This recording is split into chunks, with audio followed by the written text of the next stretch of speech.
So if you are a student, you probably drink a lot of coffee, right? Hey guys, welcome to my channel. My name is Maria and today I have a new video for you.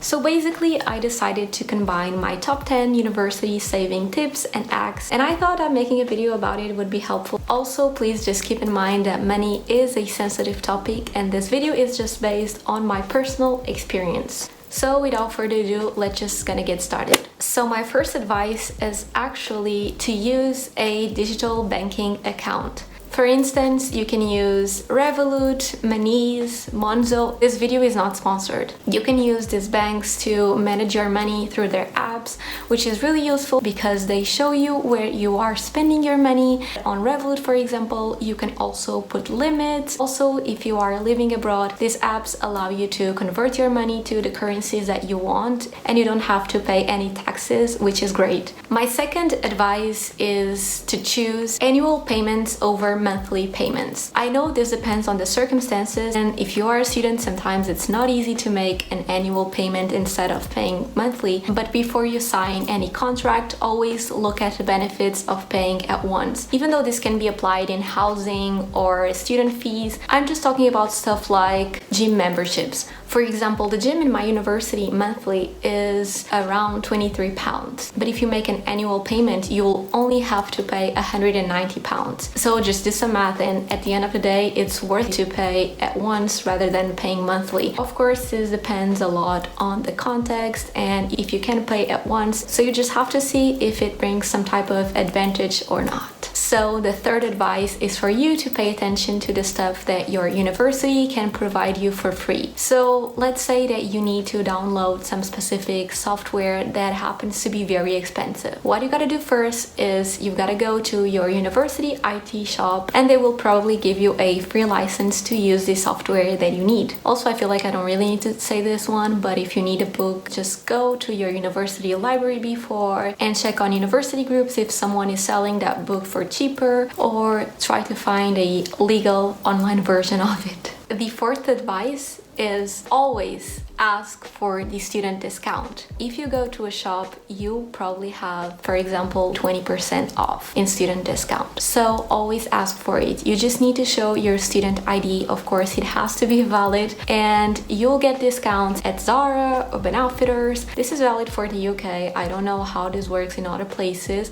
but ask for it because probably you'll have a student discount. Also, these discounts do not apply only to shops. For example, if you need to travel by bus, when you enter the bus, ask for a ticket with student discount. Another thing that I would recommend you is to be smart with the apps that you download. So basically, there are a lot of apps like Student Beans, Unidays. These apps will give you a lot of discounts. Some of them you can even use at restaurants. So before you go to a restaurant or to a store, always look at these apps and try to see if you have discounts for the places that you need to go. And in terms of supermarket, for example, get your loyalty cards. You just need to use the app and always check coupons before you go to the supermarket. I always did this and I saved a lot by using coupons, to be honest. Another thing that I would recommend you to do is to buy advanced tickets. For example, advanced train tickets, or even for parties and events. Of course, you can't do this always because you need to be sure you are going to be able to attend. But basically, if you get advanced tickets, they will be a lot cheaper. I really did save a lot of money on trains by buying everything in advance. And also for parties, instead of buying the ticket at the door, I would always buy before, and sometimes that would even be free. So check these apps because they might help you to see when you have the next events and the prices and when you can get them for cheaper.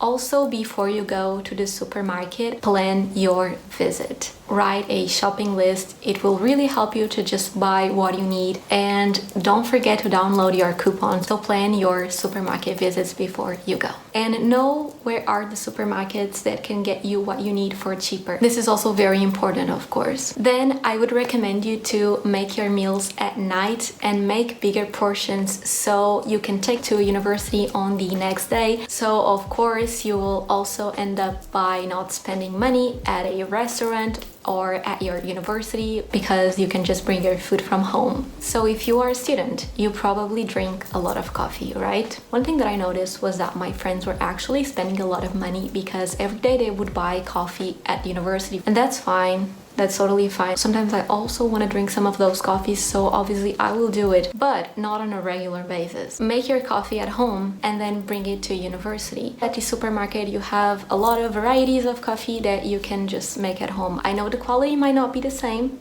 but this is just an advice. My last advice is for you to always bring some snacks with you or a piece of fruit, because if you think, oh, I'm not gonna be hungry, and you don't bring anything and then you actually get hungry, you'll have to spend money, right? Okay guys, so these were just my top 10 advice. They are very, very simple. I'm not gonna make you a millionaire if you follow these rules, but they will help you to save money, that's for sure. And that's pretty much it. So I hope you guys have enjoyed this video, and I'll see you in my next one. Bye.